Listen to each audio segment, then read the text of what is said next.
안녕하세요. 알기 쉬운 노동법 설명해주는 이성옥 노무사입니다. 여러분 반갑습니다. 대학생이거나 고등학생 같은 경우에도 아르바이트를 하는 경우가 많이 있어요. 그런데 이렇게 아르바이트를 하는 사람들은 노동법의 적용을 어떻게 받을지 알기 쉽게 설명하는 시간 오늘부터 시작합니다. 여러분 반갑습니다. 그러면 오늘은 두 번에 나눠서 설명을 할 건데요. 오늘 설명할 것은 근로계약서를 어떻게 쓸 것인가, 우리는 임금을 어떻게 받을 것인가, 휴가는 또 어떻게 사용할 것인가를 1탄에서 진행하겠습니다. 2탄에서는 퇴직금은 어떻게 받나요? 아니면 일을 그만두려고 하는데 해고제도는 어떻게 되나요? 또는 일을 하다가 산업재해를 당했습니다.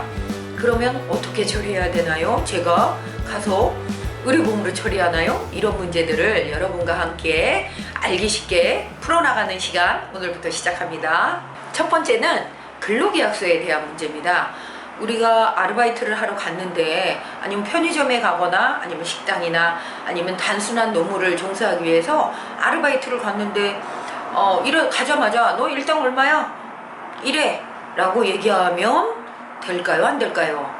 구두로 다 했습니다. 우리는 계약을 구두로 했고 말로 다 했고 그 조건이 맞기 때문에 온 거 아니야, 그냥 이래면 되잖아 라고 생각할 수 있지만 실제로는 그렇지 않습니다. 어떻게 해야 된다?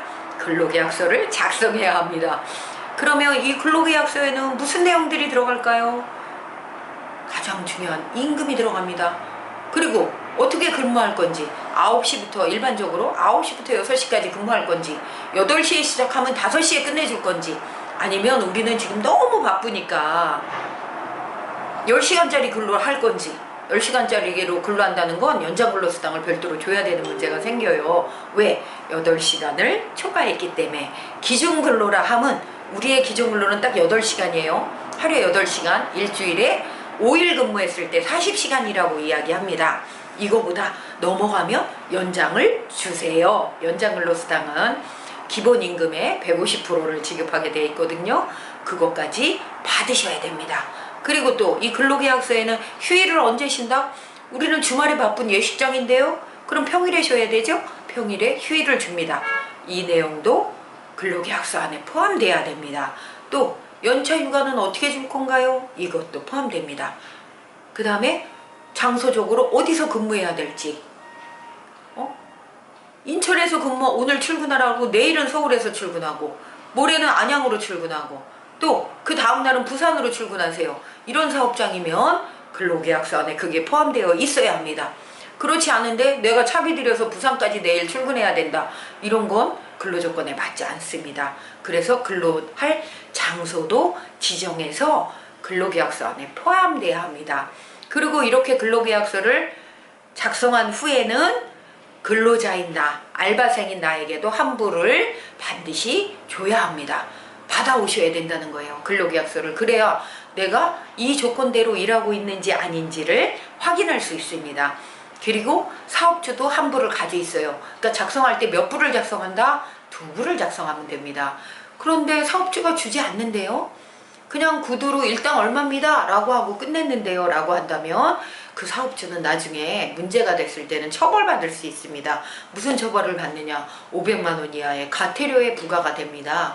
그러니까 왜 그러면 이런 제도를 만들었을까요? 바로 이 강의를 듣고 있는 근로자들이나 알바생들이 맨 처음에 근로조건을 정해놨는데 나중에 시간 지나니까 자꾸 딴 얘기를 한다는 거예요.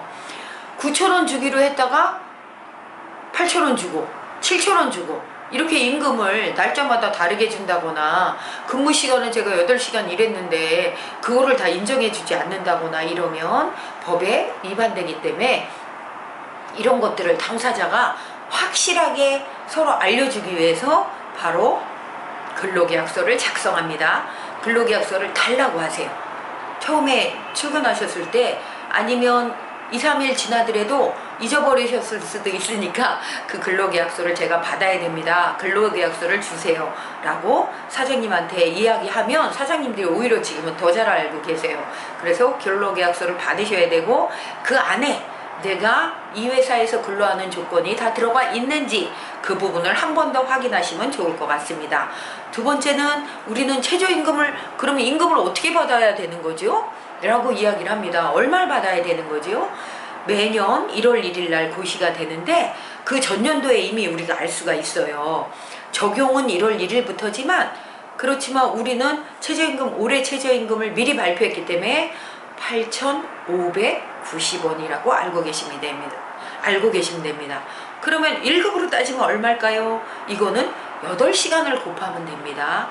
68,720원이라고 알고 계시면 되고, 그래서 월급으로 40시간씩 계산을 했다.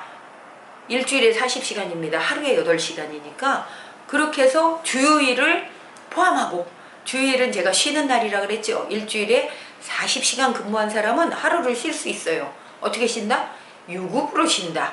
유급이란 얘기는 8시간 임금을 더 줘야 된다는 얘기예요. 그러니까 일주일을 제가 만약에 40시간을 근무를 했다면 40시간의 임금을 받는 것이다. 아니면 주휴일 8시간을 포함해서 48시간분의 임금을 받는 것이다.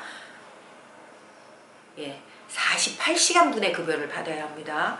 이걸 포함해서 월급으로 따졌을 때는 179만 5,310원이 됩니다. 요거는 반드시 기억해 놓으셔야 제가 알바할 자격이 있는 거예요. 이보다 적게 지급했으면 어떻게 해야 돼요? 사장님, 급여 계산이 잘못된 것 같아요. 다시 한번 계산해서 기준대로 지급해 주세요 라고 이야기를 해야 합니다. 그런데 대부분의 사장님들이 주요 수당을 빼고 지급하는 경우가 있어요. 그래서 그거를 계산하는 경우에는 주휴수당은 몇 시간분이다? 내가 쉬더라도 임금을 받을 수 있는 게 주휴수당이라고 그랬어요. 그러면 그 수당은 8시간 급여가 추가된다. 그러니까 일주일에 40시간이 아니라 48시간의 급여를 받는다 라고 생각하시면 됩니다.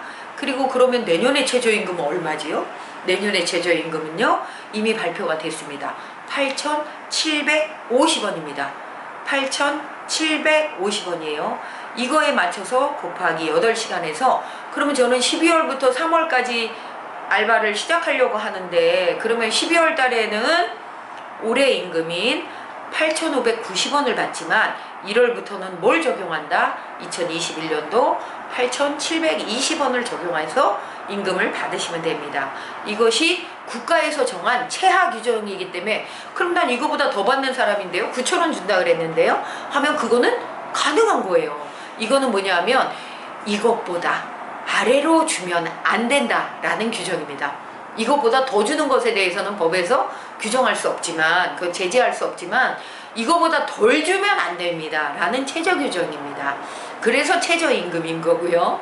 그러면 제가 이제 고등학교 취업생들을 위한 강의를 갔었는데, 거기서 질문하는 내용들이 방학 동안에 아르바이트를 갔어요. 그래서 최저임금으로 시급을 계산하는데 10%를 감액해서 받았습니다. 이런 얘기를 들은 적이 있어요. 이게 무슨 얘기냐면, 일반 근로자들은 3개월을 수습기간이라고 해요. 수습기간이라고 해서 3개월간의 급여는 실제 받는 사람의 급여의 90%를 지급하는 경우가 있어요. 그건 뭐냐면 우리 회사랑 이 사람이 맞는지 안 맞는지를 판단하기 위한 시간입니다. 그 기간 동안은 그 사람 원래 임금을 300만 원 한 달에 주기로 했는데 270만 원까지 준다. 이건 문제되지 않는다는 겁니다. 그런데 편의점에서 알바를 하고 있는 근로자가 최저임금을 받고 있다면 이 사람에게는 최저임금의 90%의 감액 지급하는 것이 현행법상 불가능하다. 그래서 사업주들이 지금 잘못 알고 있는 것들을 고쳐야 되는 거예요. 이러한 것들을 가서 이야기를 하실 때, 수습 중인 근로자라 할지라도 저는 수습이 아니잖아요. 알바생이잖아요. 수습 중인 자만 가능한 거거든요. 근데 저는 알바생이고 최저임금을 받는 단순 노무자란 말이에요. 그런 경우에는 90% 지급하면 된다, 안 된다? 안 됩니다. 그러므로 최저임금은 다 받아오셔야 됩니다. 지금 잘못 알고 사업주들이 알바생들한테 그렇게 지급하는 경우가 굉장히 많이 있어요. 이것을 수정해야 됩니다. 이건 법이 바뀌었어요. 그래서 단순 노무에 종사하는 사람들, 청소나 미화를 한다거나, 이거 단순 노무직이거든요. 음식점 서빙을 한다거나, 단순 배송을 한다거나, 단순 제조를 하는 이런 사업장에서는 최저임금에 해당하는 사람들한테 90%를 적용하면 된다, 안 된다? 꼭 기억하세요. 안 됩니다. 이렇게 알고 계시면 됩니다.